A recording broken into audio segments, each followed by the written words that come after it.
Okay, folks, welcome to my review of the Naturalites. This is the Naturalites number 0 and 1, featured in the collected edition by Biff Bam Boom Comics, the brainchild of Sean Fry and Felipe Fry. They are a father-son team, Sean being the son, Felipe being the father, and they have worked together on a few other comics that I have taken a look at before, one of which being Interstella. It is a nice little story about a female cop from the stars who falls into the path of a long haul trucker on Earth, and they have to take down an alien together.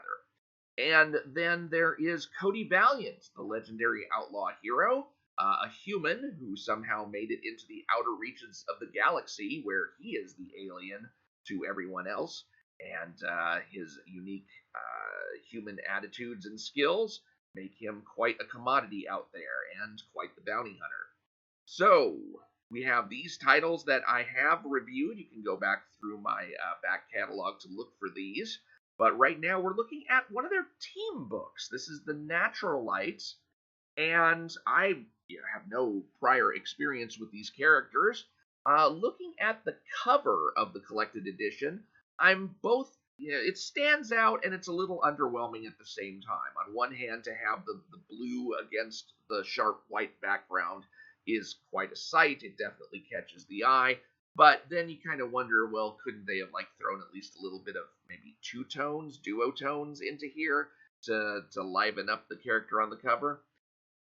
But then you open up the book and you see what the actual issue 0 cover looked like, and oh my god, wow. Yeah.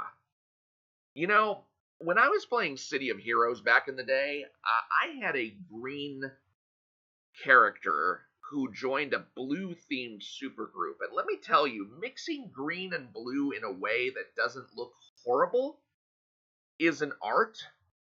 And this does not look like that kind of art. This is wow. Especially up against that burnt orange background. And then you've got these you know, kind of ugly looking characters in the foreground. I mean, this is just oh, wow. Yeah, I don't have much good to say about this cover. I mean, it definitely it stands out in a lot of bad ways. Now we turn to the interior, and we've got the Naturalites number 0. We've got the Lunarians on one side, the children of the moon, and the Solarians, the children of the sun, on the other side. And issue 0 is titled Brotherly Warfare. Presumably the two up above are brothers who are at war.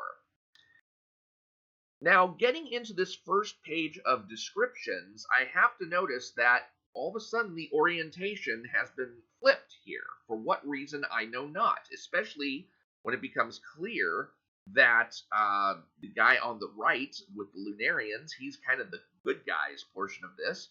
And the guy on the left, Armin, he is the Solarian guy. He's kind of the bad guy in all of this.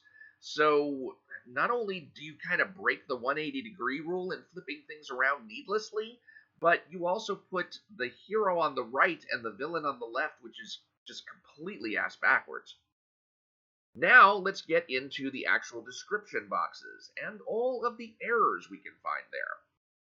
Armin, the leader of the Solarians, comma, the sun tribe of the Naturalites, not Naturalites. Really? I mean, you misspelled the title of your book inside your book. Woo! Younger brother of Luca. He is a power-hungry, mad genius who hates Luca's power. I'm pretty sure there's a way to write that sentence without using the word power twice in it, because that just has a redundant feel. Luca, the leader of the Lunarians. There's another proprietary word misspelled. Lunarians, it should be. Comma, the moon tribe of the Naturalites. Yes, you do need that R in there. And, well, we don't need that and because there wasn't an and in the previous box.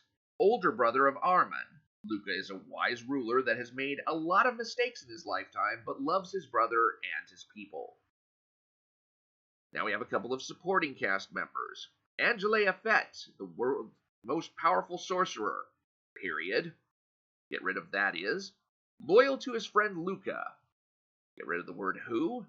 Loves being a father to his daughter Bianca. Bianca Effet. Get rid of the word a. Sorceress in training, period. Get rid of that who. Loves her father and her furry green pet Bandit. Bianca can't wait to show the world all that she can do, or what she can do, but not all that she do. Naturalites. Get rid of the word are. A race of beings divided into two tribes that have lived for thousands of years, comma. Get rid of one is called the Solarians and the Lunarians. Getting rid of other is. Period. They were the Earth's first guardians, no period, before Luca moved all of them to their new home planet, Theta. Now, since the Naturalites are described here, don't you think that the more logical flow of this page would have been to describe the Naturalites up front? And then, I mean, I know Luca is mentioned in here, so maybe that's the reason why they're put at the bottom. But with a little bit of jiggering, you could have, eliminated Luca's name before it just basically say, before they all moved to their new home planet Thea, put that up at the top so that in a book called The Naturalites, we're first told who are the Naturalites. And then we get to hear who is the leader of the two tribes of the Naturalites, who's the leader of the Solarians, who's the leader of the Lunarians. Actually, the other way around, the Lunarians and the Solarians. And then we get our supporting cast characters. It's just, that would make a more logical chain of explanation for this page. But what really stands out is just how many damn errors there are on this page. I mean, look at this. You have completely, at this point, lost any chance at a good first impression. It's gone. Poof. Out of there. Basically, the reader from this page forward is not going to be expecting anything approaching greatness, because there's just too many of these mistakes. I mean, the fact that this was allowed to go to print in this form just basically gives a vibe of, quality, screw it. You've got to find yourselves an editor. And, I'm kind of surprised that you didn't come to me, unless you just didn't think I'd do that sort of thing, but I actually do editing jobs, and I do them for free. So, the next time you're going to put out a book, you might want to run it by me first so that I can help you with these kinds of things. Because, oh my gosh, I'm going to show you like a crap ton of these kinds of errors that just persist all the way throughout the book. And you've either got to get better about this stuff yourself, or you've got to hire somebody who can fix this stuff for you. Now, this is a cute little addition. I've never really seen this. This kind of reminds me of that guy's Guide to Understanding Comics, and it's nice. It's a nice helper. It would be really, really helpful if you actually followed these rules, but you don't. It's haphazard the way that you actually follow these rules, and so this page is actually kind of worthless. Now let's get into the first descriptive paragraph in the book, where it says the Naturalites were the... Well, first of all, why do we have just straight up and down with no sorts of emphasis on here? It's almost like this is a de-emphasized the Naturalites as opposed to properly emphasized, which would be to bold it and italicize it. Don't be mixing too many streams when it comes to fonts here. The Naturalites were the Earth's first guardians, two tribes, comma, the Lunarians, moon spirits, and the Solarians, sun spirits, whose sole purpose at the time was to be the protectors of the human race. The division between the two tribes almost brought the Earth to its end, comma, causing the Naturalites to abandon Earth. And now we have a lone figure, self-reflecting. I've done a lot in my lifetime, comma, both good and bad. And this is the character Luca saying, They should be here soon. I often ask myself, did I make the right decisions in my lifetime? Now, I want to point out this is where you're already falling down on the job as far as this goes. According to your style guide, Luca's character name box should be yellow on black, not black on yellow. And where are thought balloons in any of this? What we should be seeing, according to this, is a character narration caption box, which would be in the color of blue. So, yeah, I mean, you're already not going according to the style guide you provided. You may as well not provide such a style guide. Now you have a big giant splash page focusing on Luca's face, and the first caption we see is, "Journey is long, the road is rocky, but the rewards are worth it in the end. Luca." Wait, what? I mean, is this a caption showing his thoughts? If it is, just use a thought balloon. You use a thought balloon for the second bit of thoughts. This should be 2 thought balloons here on the page. But no comma. For some reason, the only answer that keeps replaying in my mind is, "I regret nothing." And it's a splash page for no effect. I mean, you just kind of throw this splash page down here as if it's supposed to mean something to us, but really, there's nothing going on. I mean, I just hate to see splash pages wasted like this. You could put more on the page and tell more of a story.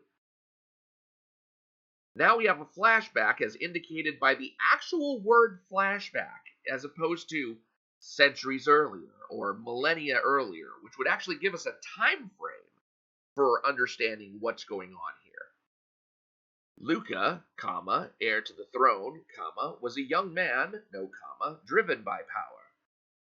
He could talk his younger brother Armin into almost anything. The 2 young royals, who were promised great power from their mother, grew impatient over time. Luca stole his mother's book of first magic, no period necessary, to see what she was hiding from him. As he goes to open the book, something is awakened within. Luca can't believe the sudden sensation of newfound, all one word, power. Luca has reached the center of the universe, guarded by the Omni Triad. Return from which you came, return from which you came, return from which you came. I kind of like this. Inside the Guardians, you can see what their THEY', protecting. It's the Omni Rock. Whoever sits upon the rock can shape all of time, space, and reality. And then the book moves forward to where Armin and Luca are both attacking their mother, so that they can seal her inside the book and gain her power and the throne. And like that, they defeated her, no period, and sealed her away in her own book, never to be heard from again. No! Luca celebrates. He finally gets what he always wanted with his brother by his side, or so it seems. I actually had a hard time figuring out that was Luca, because I've never seen him, pale white like this. And Armin is green. And this is a comic book in which skin colors come in all shapes and sizes. So it was very, very difficult to connect the dots here. I feel like this is almost miscolored, because you would just normally have Luca with his natural black skin color and Armin with his natural black skin color, and I never saw any instance where Luca powering up actually went white like this. So yeah, it's I don't know. This is just one of those things that grates on me where the coloring just feels off. I really wouldn't have known that was Armin if it wasn't for the fact that he's giving such side eye there. Over the years, Armin becomes more disgruntled with his brother and his traditions. "My lord, what is this?" "Our future, Behemoth.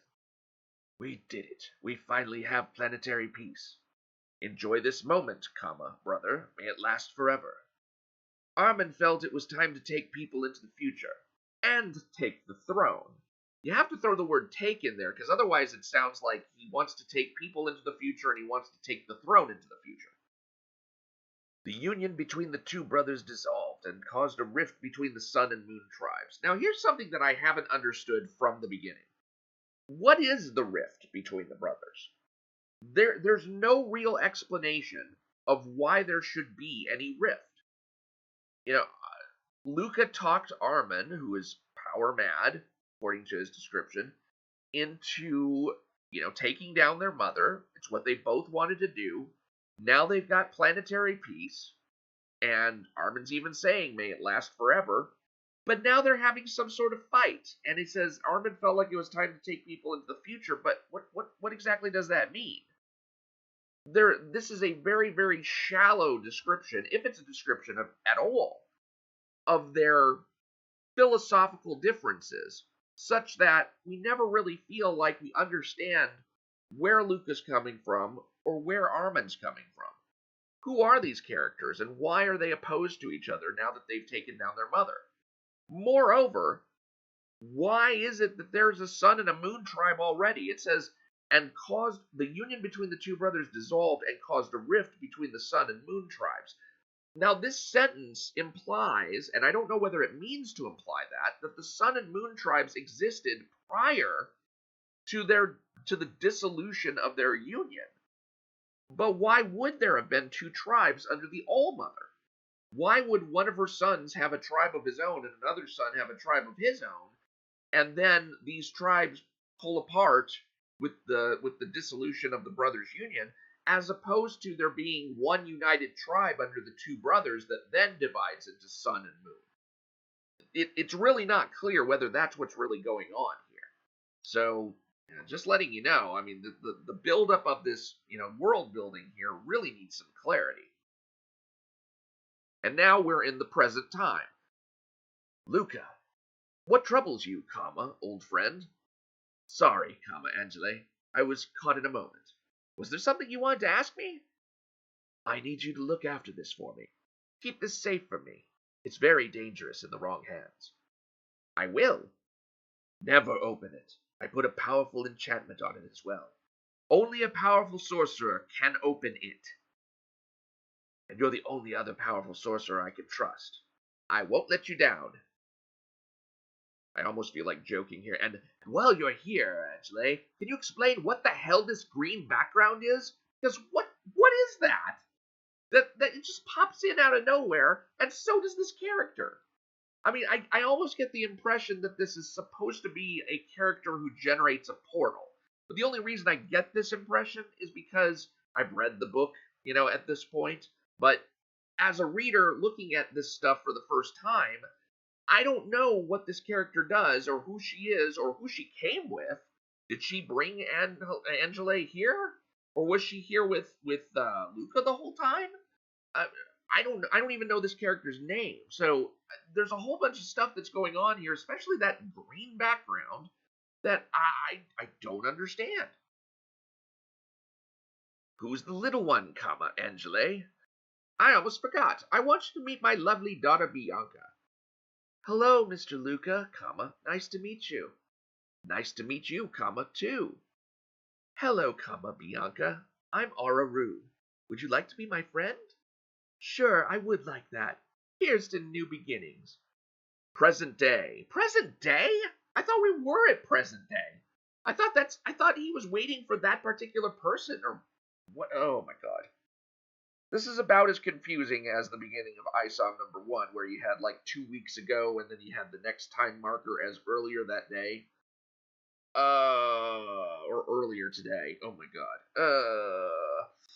Yeah, so we were actually in a flashback, and then we got led to another flashback, and now we are actually at the present day.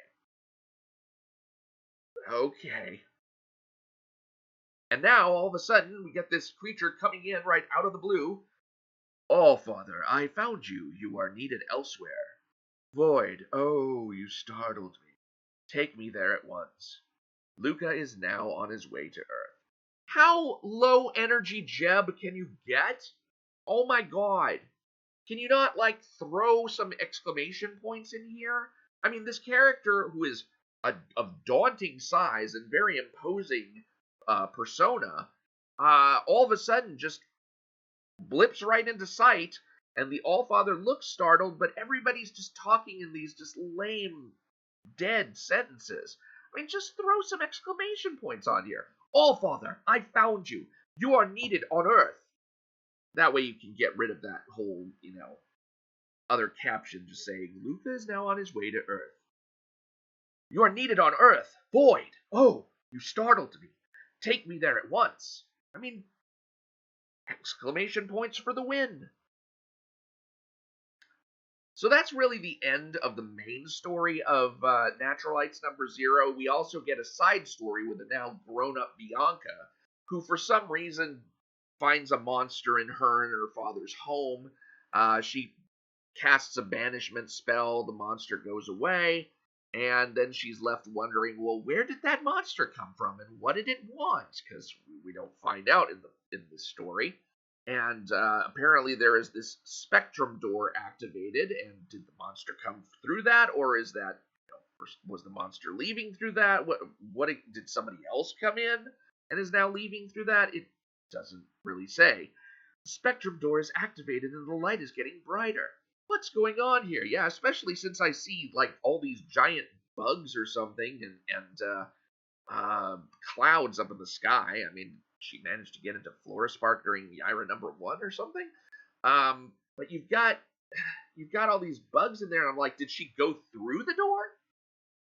Because I mean, that's what's being implied here, is that she went through the door, but we never actually see her walk through the door. You might want to clue the reader in that that's what she's planned to do. And then we've got these other characters, we've got something, Scribe and Mother Data, a couple other characters just out of the blue who somehow have visibility to this girl. Mother Data, the girl is on Earth now. Yes, Scribe. The final piece is now in place. This should be very interesting. Bianca's journey continues in the graphic novel Amara Agenda. Okay. So you give us this character of Bianca and you're just going to shove her off into this graphic novel that has nothing to do with the Naturalites story? That's what it feels like at this point. The end. We don't need the end.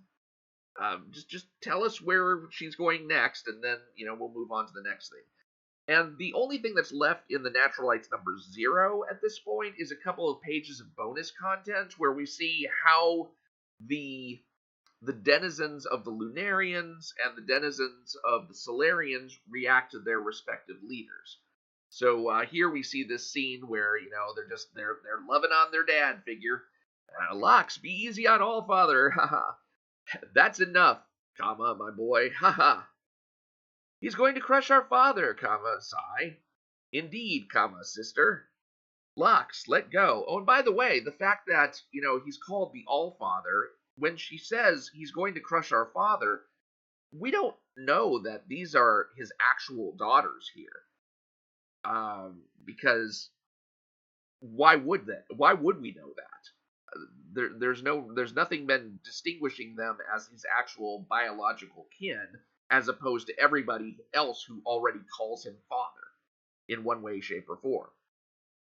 Lux, let go.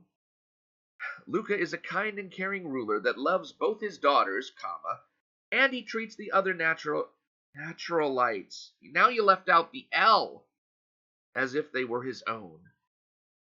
And then you go to the Armin and the Solarian scene, and you see pretty much the same thing. So if this was supposed to be like a contrasting scene, it doesn't really work. Armin, to his people, is a strong, powerful, and intimidating ruler. Hail, Lord Armin! Hail, Lord Armin! Hail, Lord Armin! Hail, Lord Armin! Please figure out the difference between a period and a comma, okay? It shouldn't be hard at this point. You're an experienced reader. Figure it out. Or hand the book over to somebody who can figure it out, who knows this stuff. Because, my God, these are the kinds of things that need to be corrected before a book goes to print. But, again, there's really, they both seem to be loved by their people.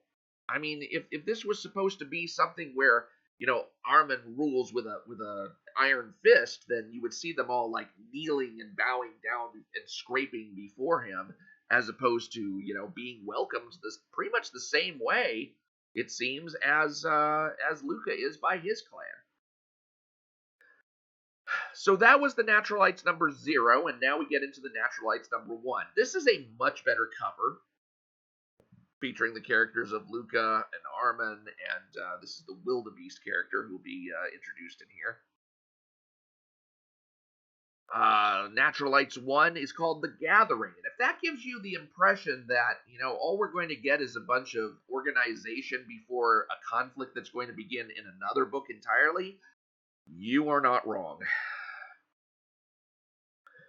Thea, the Naturalites, apostrophe, homeworld, all one word. A war is coming. All of the pieces are now on the board.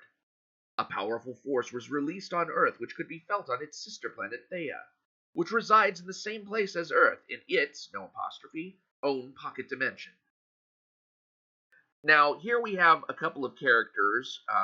Multi is the top one, and Seer is the middle one on the left-hand side.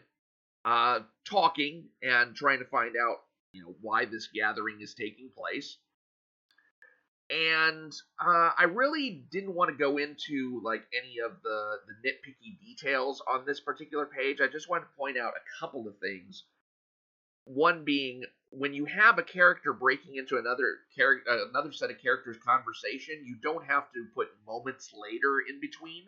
Just have him interrupt. The other thing is, these kinds of sound effects, you can see it's very hard to see here because it's it's practically white on white. But you see this fool, which is kind of a sound effect supposed to be symbolizing the rocket pack firing off and launching him into the sky. These are horrible sound effects. Don't use an apostrophe and a word to try and symbolize any kind of sound. Either just leave it blank entirely, or you have to write it into the scene in big letters, drawn letters, so that it actually comes across the way it's meant to come across. Because this is just, it has no effect whatsoever.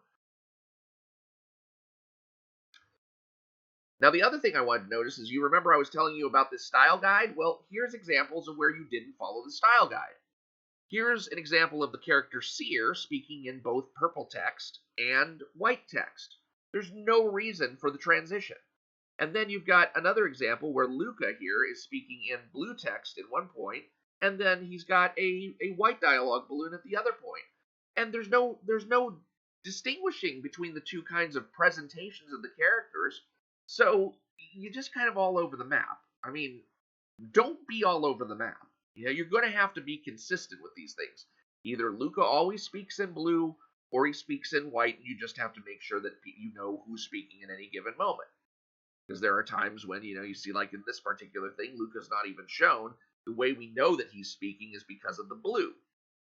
But that blue should be throughout. So now, after Luca's gotten done speaking to those two characters, he goes into the forest and he calls upon Vizak, who is now the monster called Wildebeest. And Wildebeest is roaring, and again, these are terrible sound effects, attempts at sound effects. They're just easy way out kind of sound effects that you just need to leave out or have the artist draw them in as actual words on the art. And Vizak's origin is that he used to be a normal-looking guy until he lost the love of his life. And this girl was in the Solarian camp, and she was going to fight against Armin and try to overthrow Armin. And so we get his story here. You begged her to stay with you, comma, but, no comma, she wanted to help free her colony from my brother's wrath. I don't want you to get involved in this battle, Vizak. This is not your fight. Do you hear me? With your connection to the biosphere, you can feel my heartbeat anywhere on Thea. So you needn't worry, period. Listen to my heart, comma, and know I will return to you, comma, my love. And then we have this heart beating sound effect, which isn't a sound effect. And you know that if you were looking at it visually, it would look like one of those heart monitor little beads that jumps up and, squiggles around.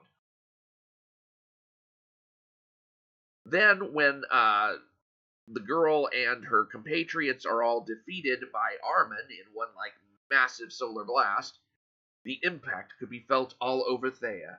Many died instantly, and the rest died in slow, agonizing pain. Boom! That's a sound effect. That's a sound effect. Okay, that boom right there. That's a good sound effect. But these other sound effects are not good. Cry out louder, traitors. Let all who wonder the afterlife know you have arrived. And then you have these miserable sound effects that aren't really sound effects, they're just cop-outs. And in the lower right-hand corner, barely visible, is a flatline sound effect, which basically shows that the girl's heartbeat has stopped. So says Armand.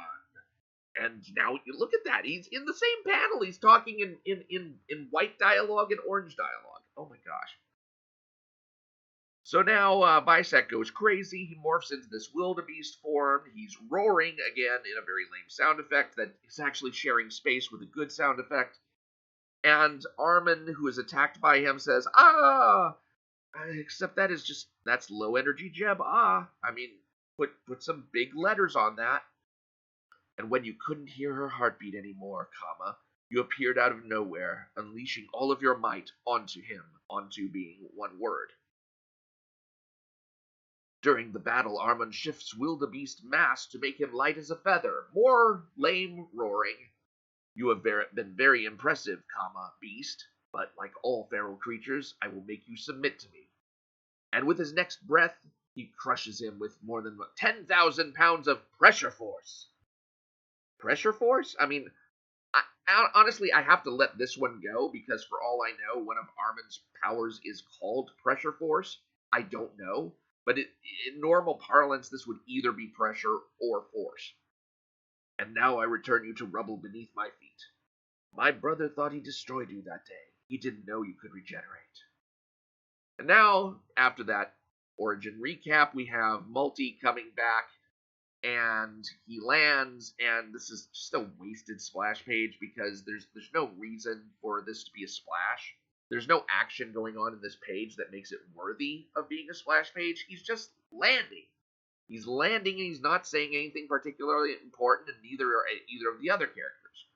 Welcome back, my boy. Now that everybody has been gathered together, we get somebody talking, but that's not Luca's color. Luca's color is a lighter blue. Now, for some reason, there's a dark blue color. You have to be consistent if you're going to be doing this colored bubble thing. Earth has many great champions defending her now, but, no comma, they will surely be outclassed without us by their side against the powers of the All-Mother. Wait a minute. The All-Mother? Oh my goodness, it's actually Luca and Armin's mom, who we never saw and was never named in the prior issue, by the way. Oh, Luca, my son, I see the years haven't been too kind to you.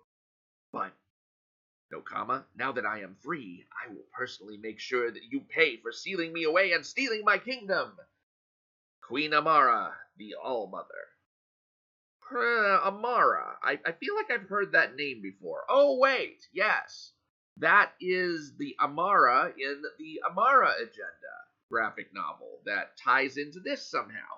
So actually, these stories, this Bianca story that felt like a complete throwaway story, was actually tied in to the overall story after all. But there was just no way to know that, which kind of sucks. I mean, maybe this is something you were trying to keep as a secret of some sort, but it doesn't really work. What it makes the reader feel like is like, oh, I could have been privy to more of the complexity and world building and structure of the story as it was growing, and instead I was kept in the dark unnecessarily.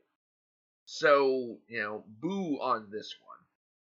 And now we've got all of these other characters coming in. All of the Hierarch Angels have been summoned for their eons-old cosmic games. I hope these games don't disappoint like last time.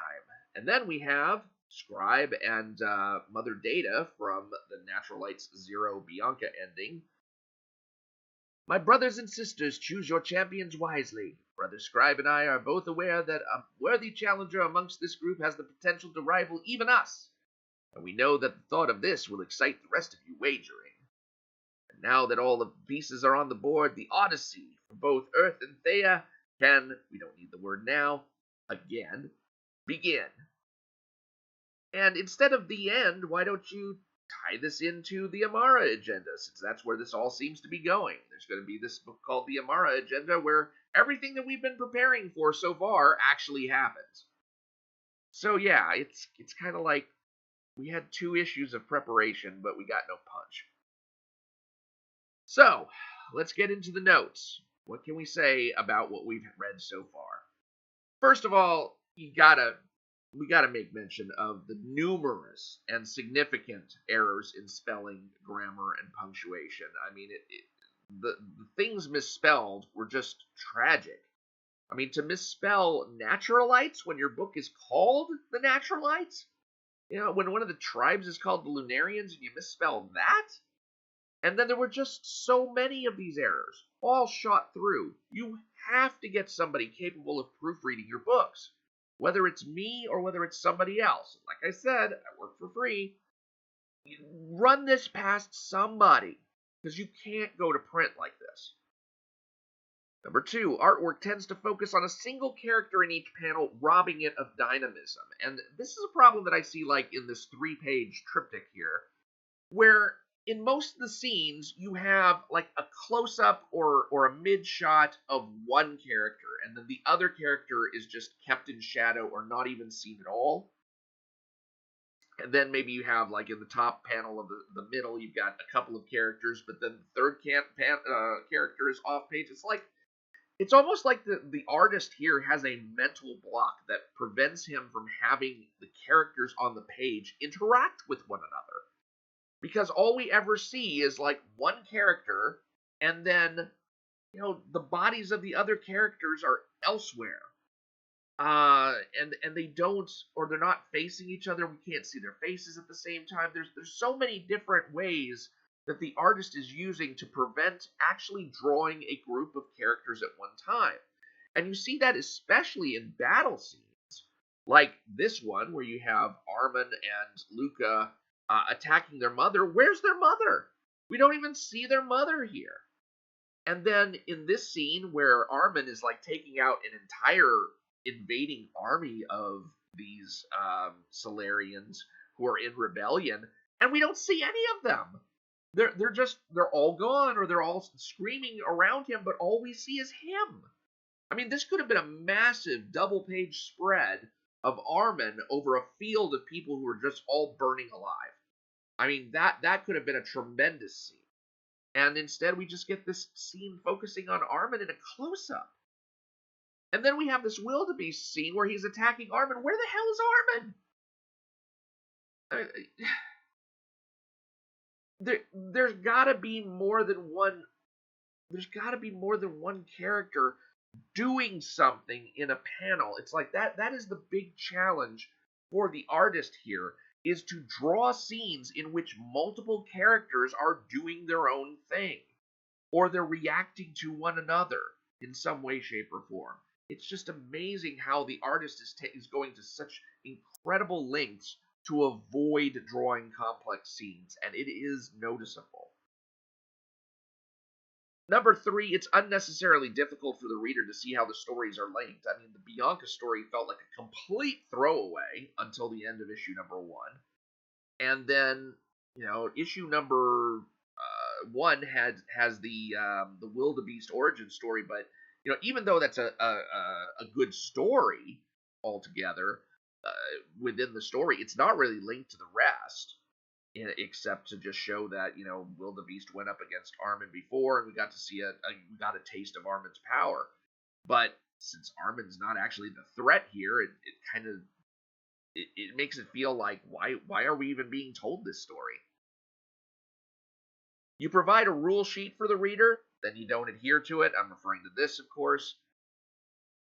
These books are the preparation for a story rather than a story in itself. You spend two entire issues gearing up to what is actually going to be the battle at hand. But there's nothing really in the stories themselves that make them worth the reader's interest.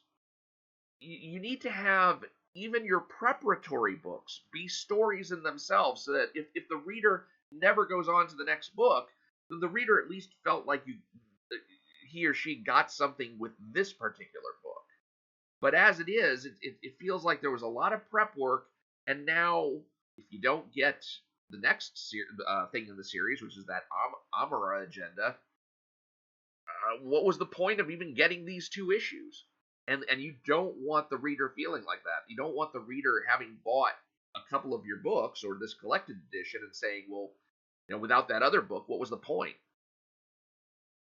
Finally, there's an overwhelming number of characters with very little hook or backstory to them. I mean, you've got all of these characters, but you don't know very much about them. And we know their names. We're given their names, but what are their relations? What are their thoughts? What are their personalities? We don't really get much of anything out of these characters, especially these. They get thrown in at the last moment, and then we're just kind of like, okay, cool designs, but I think this one looks kind of like Eddie Murphy from Coming to America. But what are they for, and why are we supposed to find them in any way particularly memorable? And are we even going to interact with them in the next book, or are they just going to be standing around talking and wagering? It's a lot of characters to throw at the reader for what feels like no good reason. So, it's time to get into the overall score.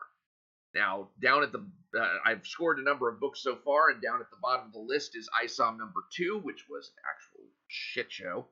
And then Yaira number 1, not terribly much better. It at least had some coherence to it that ISOM number 2 did not. 5.5 was the rating I gave to King of Justice number 1, coming in just under that 6.0 bar that I gave to ISOM number 1 and Alpha Core number 1. 6.0 being that score where you've just managed to get above that threshold of piquing my interest for the next issue. And then, of course, there's Cyberfrog number 2 that came in with a strong 7.5. Where does the Naturalites fall in? Yeah, it falls in pretty damn low. I give it a 4.0. And I give it a 4.0 because just too many errors. There's just way too many technical errors that interfere with the reading of the book.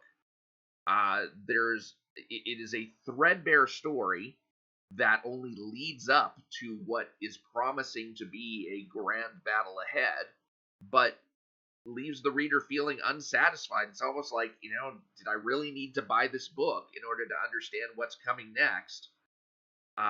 Because this didn't feel like it fleshed out a whole hell of a lot. And moreover, the artwork lacking the dynamism and the number of characters being thrown at you. I mean, all of those things just contribute to this comic book being kind of a mess. And yeah, I can't say anything that good about it other than if it was cleaned up and at least gussied up to be rid of most of the all of the really spelling, grammar, punctuation errors, it could have at least made a decent presentation for all of its major flaws. But wow, I mean, just having to deal with all of that crud in the book made it a completely almost inaccessible read. It's like you just don't want to continue when you have that many errors slapping you in the face over and over again. So, as much as I like the previous offerings, Interstella and Cody Valiant, as far as the Naturalites number 0 and number 1 goes, this one really needs to go back to the shop and come out in a retooled edition. Good luck on the Amara agenda. And like I said, if you want to throw the Amara agenda my way and let me review it before it goes to print, I think that'd probably be in your best interests. And I'm not gonna charge you for it. Because I would like to see y'all do well in the marketplace. I mean, you put out some pretty decent books in those first couple of things that I reviewed for you, and Man, this one just kind of shocked me. So, where are we going from here? Well, why don't y'all decide for a change? I have a couple of books that I would like to read next, but I'm torn between the two. I'd like to know which one you, therefore, would like to see next. I'm talking about Comicsgate's Inglorious Rex by Shane Davis and Ripaverse's Gooding the Polymath by Mike Barron. You tell me in my YouTube community poll which you would rather me review first. Right now, I'm looking back at the results, and so far I'm seeing Gooding pulling ahead somewhat.